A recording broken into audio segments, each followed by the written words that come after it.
நாமக்கல் மாவட்டம் குமாரபாளையம் தொகுதியில் அதிமுக வேட்பாளர் தங்கமணி பல பகுதிகளில் வீடு வீடாக சென்று தீவிர வாக்கு சேகரிப்பில் ஈடுபட்டார்.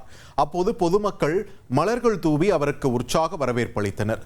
தொடர்ந்து பேசிய அவர், அதிமுக ஆட்சிக்கு வந்தால் வேலைவாய்ப்பு திட்டம் விரிவுபடுத்தப்படும், நிதி உதவி வழங்கப்படும், குடிநீர் உள்ளிட்ட அடிப்படை வசதிகள் மேம்படுத்தப்படும் என்று வாக்குறுதி அளித்தார். 150 நாள் வேலை திட்டம் இருக்குமா, மறந்துடாதீங்க. ரெட்டலை சின்னம் மறந்துடாதீங்க. அண்ணன் நேரடியா ஓட்டு கட்டிட்டு இருக்காரு. 150 நாள் வேலை வாய்ப்பு, ரெட்டலை சின்னம் கண்டிப்பா நடக்குதுமா. அது ஒன்றும் மாற்றம் இல்ல. ரெட்டலை சின்னம் நீண்ட நாள் கோரிக்கை சமுதாய கூடம் வேண்டும் என்று, பெரிய சமுதாய கூடம் வேண்டும் என்று கேட்டிருக்கின்றீர்கள்.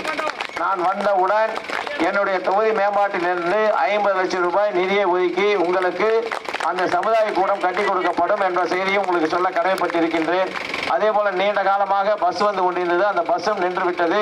வந்தவுடன் அந்த பஸ்ஸையும் உங்களுக்கு ஏற்பாடு செய்து இந்த பகுதி மக்களுடைய தேவைகளை அறிந்து செயலாற்றுகின்ற மக்கள் பிரதியாக நான் இருப்பேன் என்பதை. இனி செல்லும் இடமெல்லாம் செய்தி.